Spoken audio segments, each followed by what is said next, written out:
Capítulo 5. Historia de la investigación científica en el campo energético humano. Si bien los místicos no hicieron mención de los campos energéticos ni de las formas bioplasmáticas, sus tradiciones en todos los lugares del mundo a lo largo de 5.000 años concuerdan con las observaciones que recientemente han empezado a realizar los científicos.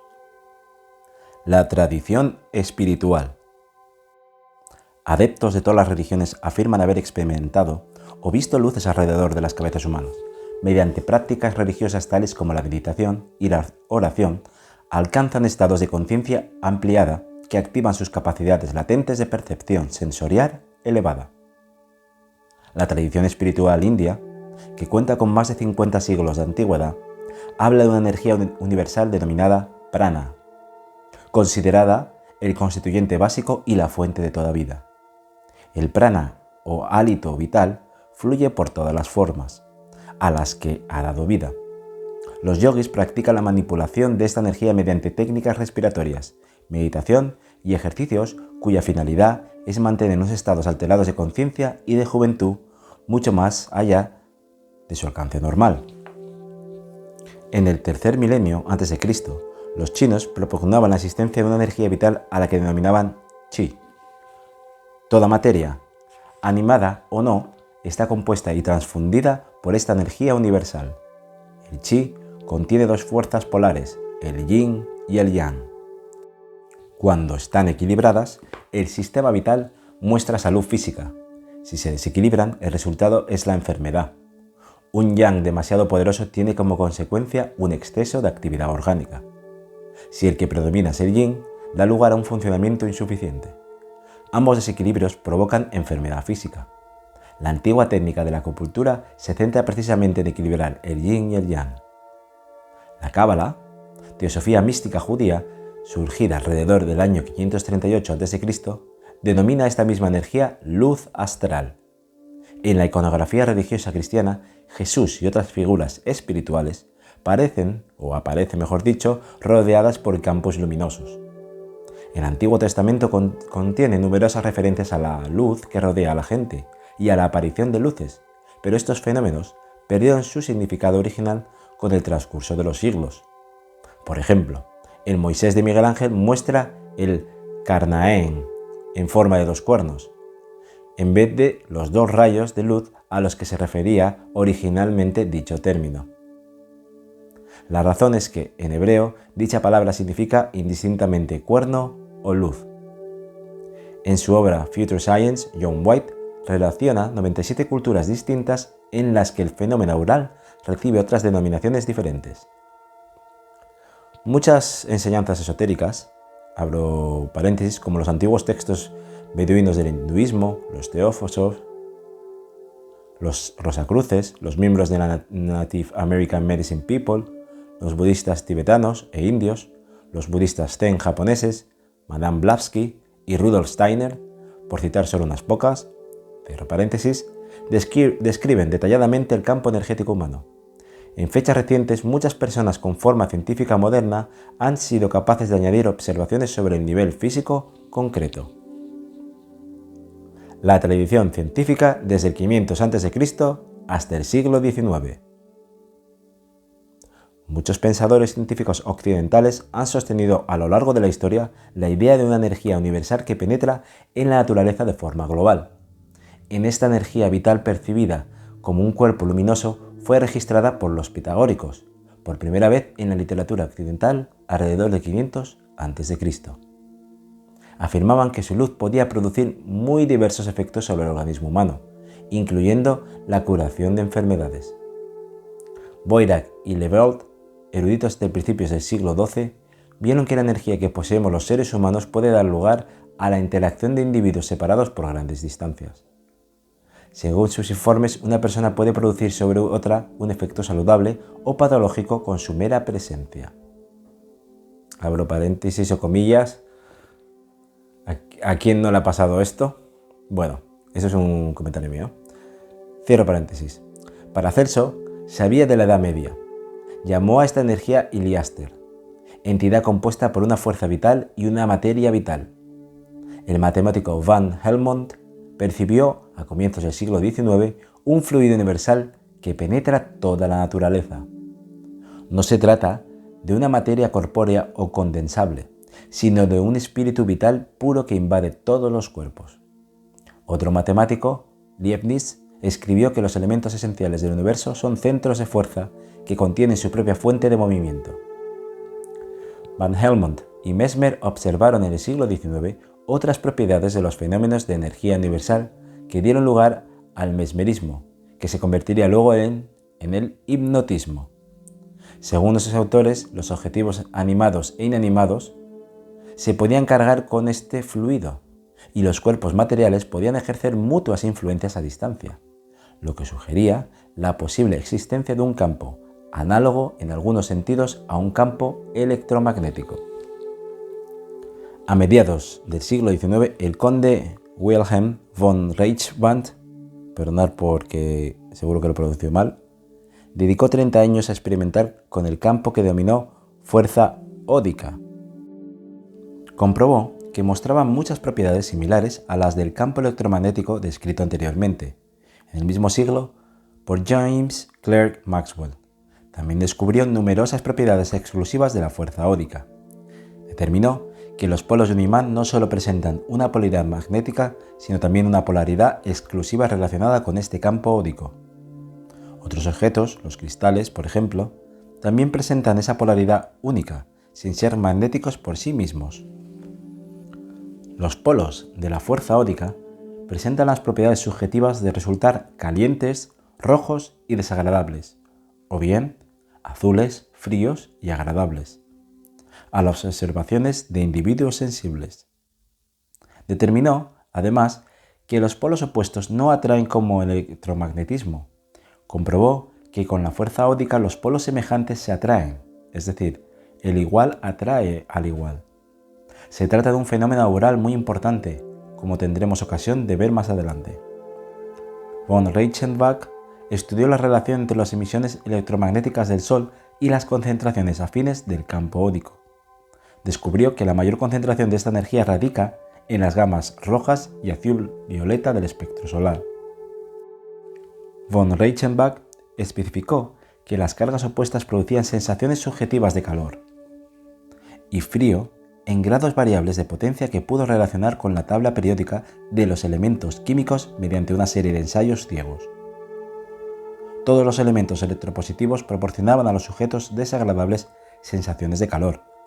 Todos los elementos electronegativos pertenecían a la parte fresca, agradable, con un grado de intensidad de las sensaciones paralelo a su posición en la tabla periódica, yendo del calor al frío de acuerdo con la variación de los colores espectrales del rojo añil. Von Reichenbach descubrió que era posible conducir el campo ódico a través de un alambre, que la velocidad de conducción era muy lenta, de aproximadamente 4 metros segundo, y que ésta parecía depender de la densidad de masa del material más que de su conductividad. Además, era posible cargar los objetos con esta energía de forma similar a como se hace mediante un campo eléctrico. Otros experimentos demostraron que se podía enfocar parte de este campo a través de una lente, como si fuera luz, mientras que en otra parte fluiría alrededor de dicha lente de forma semejante a como pasa la llama de una vela alrededor de los objetos situados en su camino. Esta porción desviada del campo ódico reaccionaría también como la llama de la vela cuando está sometida a corrientes de aire, lo que sugiere que su composición es similar a la de un fluido gaseoso. Todos estos experimentos demuestran que el campo auroral posee propiedades que permiten pensar que su naturaleza es a un tiempo particulada como un fluido y energética como las ondas luminosas. Von Reichenbach comprobó que la fuerza del cuerpo humano producía una polaridad similar a la que presentan los cristales a lo largo de sus ejes principales. Basándose en tal evidencia experimental, describió el lado izquierdo de un cuerpo como un polo negativo y el derecho como positivo, un concepto similar al de los antiguos principios chinos del yin y el yang antes mencionados. Observaciones de los médicos del siglo XX. En los párrafos anteriores hemos visto cómo hasta el siglo XX se realizaron estudios tendentes a la observación de las distintas características de un campo energético que rodea a los seres humanos y los objetos. Muchos médicos se han interesado también por este fenómeno desde los albores del siglo XX. En 1911, el doctor William Kilner dio cuenta de sus estudios sobre el campo energético humano contemplado a través de pantallas y filtros coloreados. Describió una neblina brillante dispuesta en 3 zonas alrededor de todo el cuerpo. A. Una capa oscura de 60 milímetros pegada a la piel, rodeada por B, otra capa más vaporosa de unos 2,5 centímetros que fluía desde el cuerpo en sentido perpendicular. Y C. Una delicada luminosidad externa de contornos definidos algo más separada, con una anchura alrededor de 15 centímetros. Kilner comprobó que el aspecto del aura, como la denominó, difiere considerablemente de un sujeto a otro, dependiendo de la edad, el sexo, la capacidad mental y el estado de salud. Determinadas enfermedades producían manchas o irregularidades en el aura, lo que movió a Kilner a desarrollar un sistema de diagnóstico basado en el color, textura, volumen y aspecto general del envoltorio. De esta forma diagnosticó algunas enfermedades como las infecciones hepáticas, las apendicitis, la epilepsia y alteraciones psicológicas como la histeria. A mediados del siglo XX, los doctores George Delaware y Ruth Brown construyeron nuevos instrumentos para detectar las radiaciones de los tejidos vivos.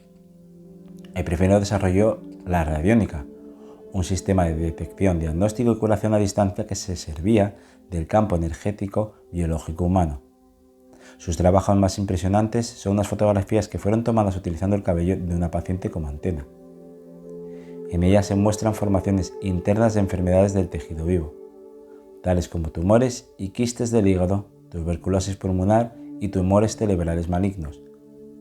Incluso logró fotografiar un feto vivo de 3 meses en el interior del útero.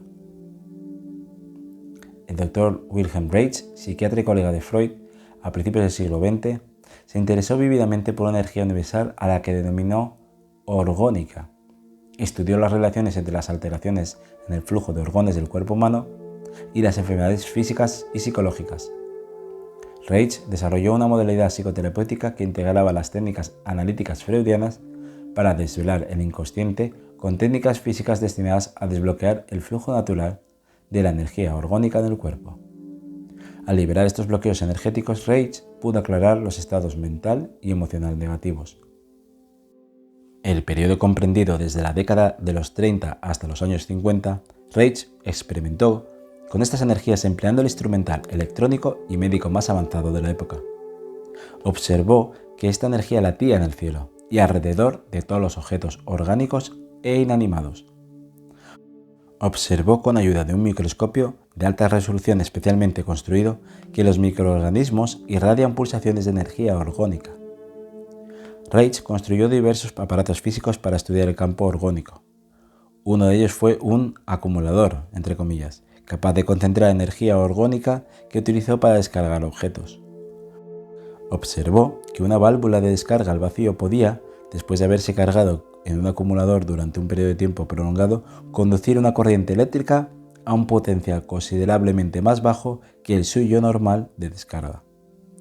Además, afirmó que la velocidad de descomposición nuclear de un radioisótopo aumentaba si se situaba en un acumulador orgónico.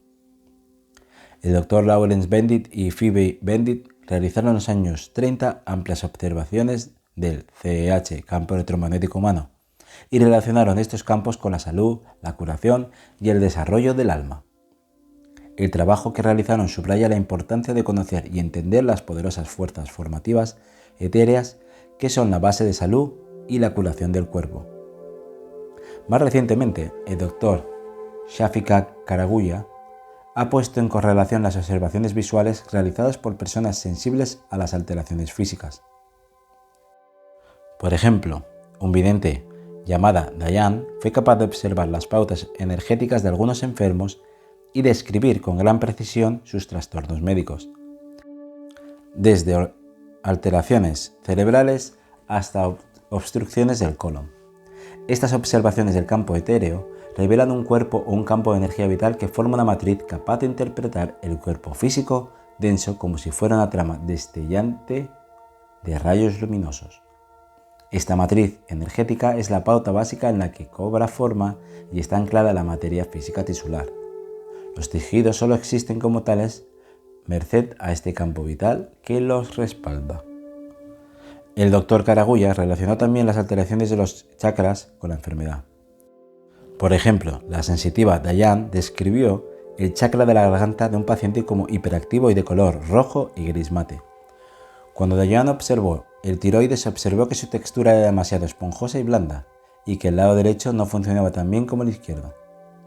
Mediante técnicas médicas normales se diagnosticó al paciente de enfermedad de Graves, cuya principal consecuencia fisiológica es un considerable agrandamiento de la tiroides, especialmente en el área del lóbulo derecho. La doctora Dora Kunz, presidenta de la sección estadounidense de Theosophical Society, lleva muchos años trabajando en la profesión médica y como senadora. En The Spiritual Aspects of the Healing Acts dice que cuando el campo vital es saludable hay un ritmo autónomo natural en su interior. Y añade, cada órgano del cuerpo tiene su ritmo energético correspondiente en el campo etéreo. Los distintos ritmos interactúan entre las esferas de diversos órganos, como si estuviera produciendo una función de transferencia. Cuando el cuerpo es saludable, estos ritmos se transfieren fácilmente de un órgano a otro. Sin embargo, en estado patológico los ritmos cambian, como sucede en los niveles energéticos. Por ejemplo, en el campo se puede percibir el residuo de una apendicectomía. Los tejidos físicos adyacentes ahora entre sí tienen una función de transferencia energética distinta de la previamente modulada por el apéndice. Es lo que en física se denomina equiparación de impedancia o falta de equiparación. Cada tejido adyacente está equiparado en impedancia, lo que significa que la energía puede fluir fácilmente por todo el tejido. La cirugía o la enfermedad cambian la equiparación de impedancia de manera que, hasta cierto punto, la energía se disipa en vez de transferirse.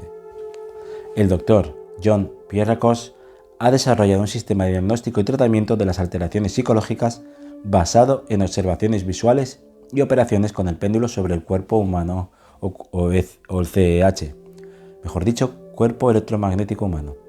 La información, a partir de sus observaciones de los cuerpos energéticos, se combina con los métodos psicoterapéuticos corporales desarrollados en el ámbito de la bioenergética y con el trabajo conceptual realizado por Eva Pierrakos.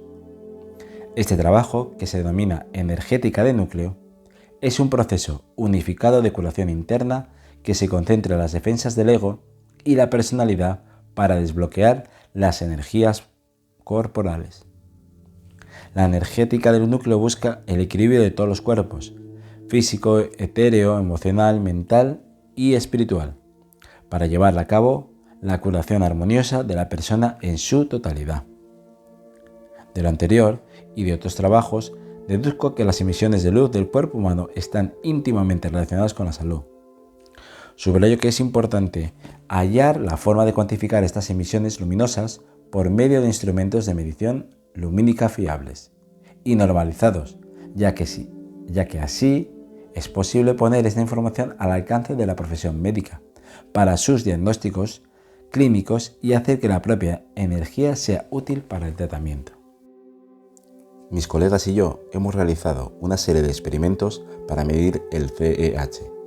En uno de ellos, los doctores Richard Dobrin y John Pierrakos midieron conmigo en un cuarto oscuro el nivel de luz a una longitud de onda de unos 350 nanómetros antes, durante y después de la estancia en él de varios individuos. Los resultados muestran un ligero aumento de la luminosidad en el cuarto oscuro cuando hay personas presentes. El nivel lumínico descendió realmente en un caso. En el cuarto oscuro había una persona muy cansada y llena de desesperación. En otro experimento, realizado en colaboración con el Parapsychology Club de las Naciones Unidas, pudimos mostrar en un televisor en blanco y negro parte del campo aural utilizando un artilugio denominado colorizador.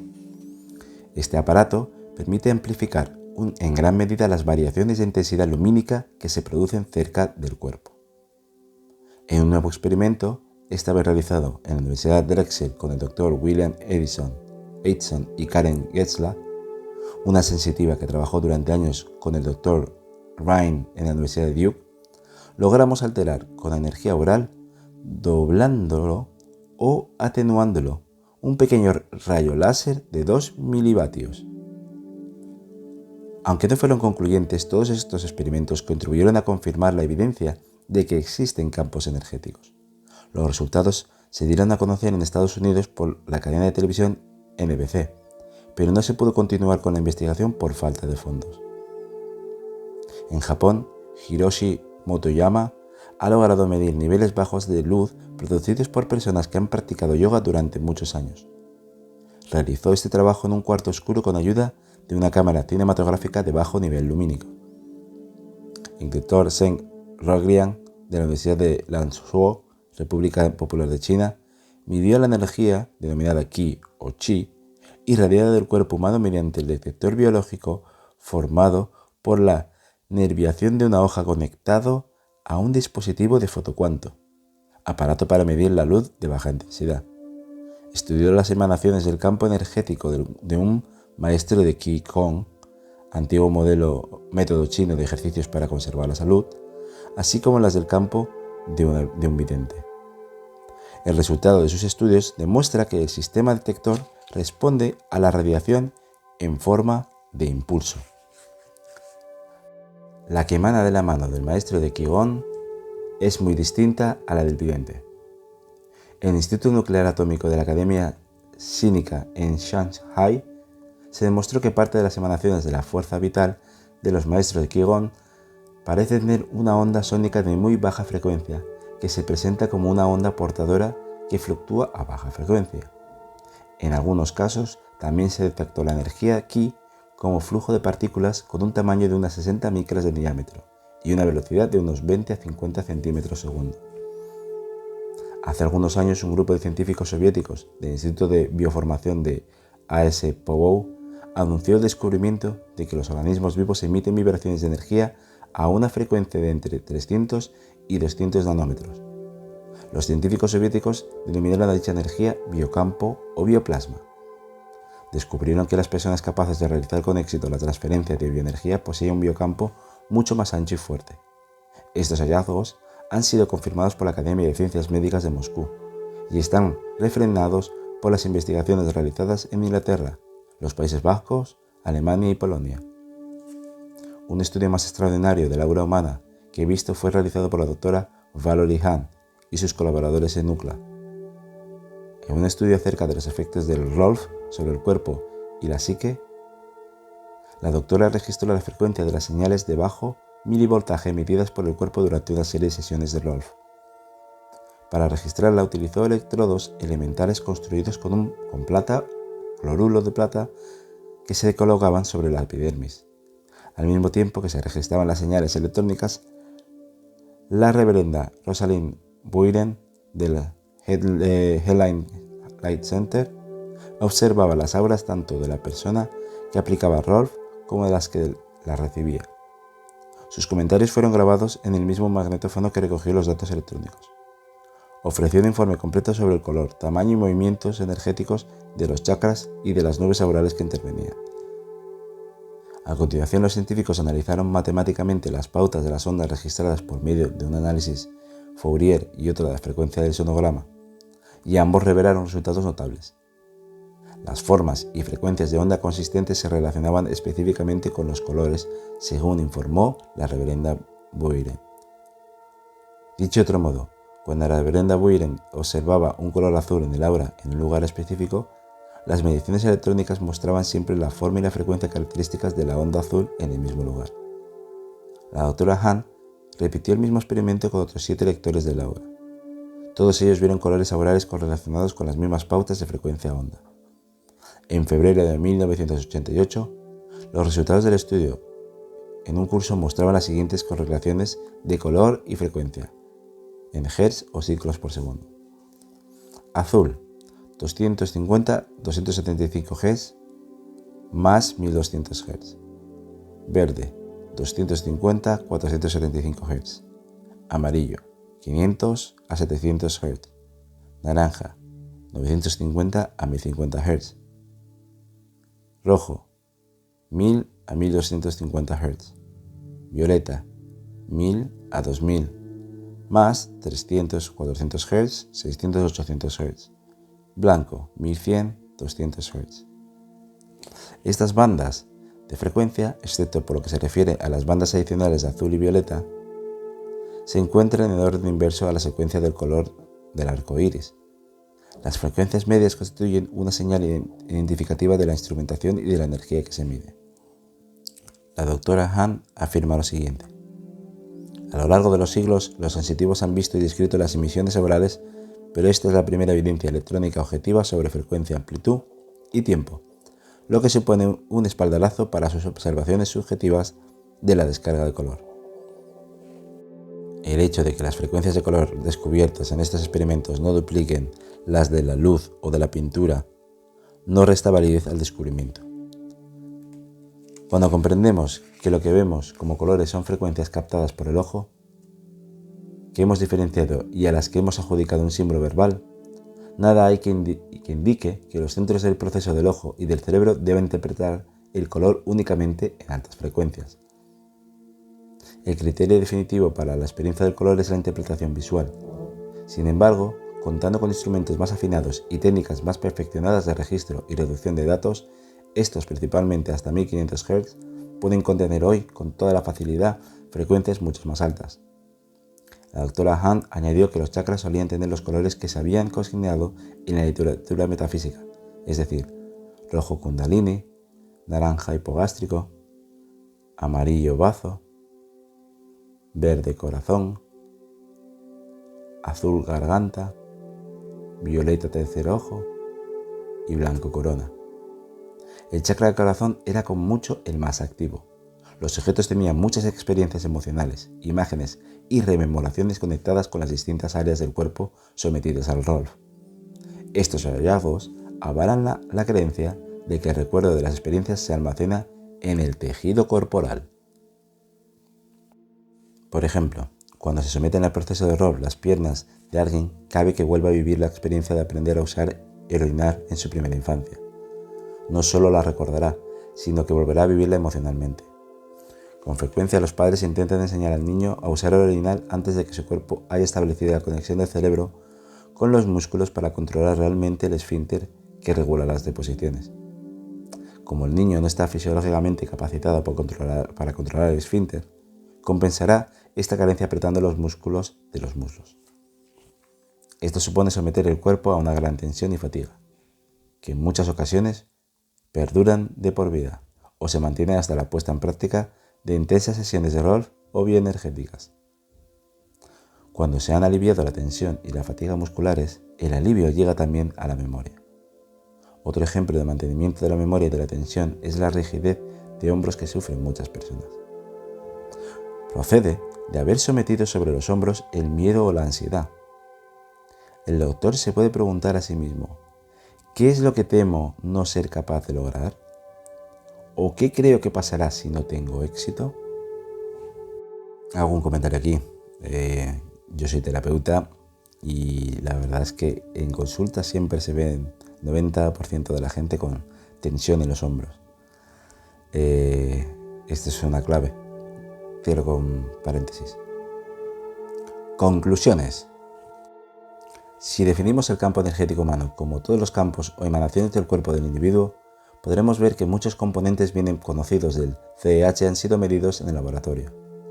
Son los componentes electrostáticos, magnéticos, electrónicos, sónicos, térmicos y visuales del CEH.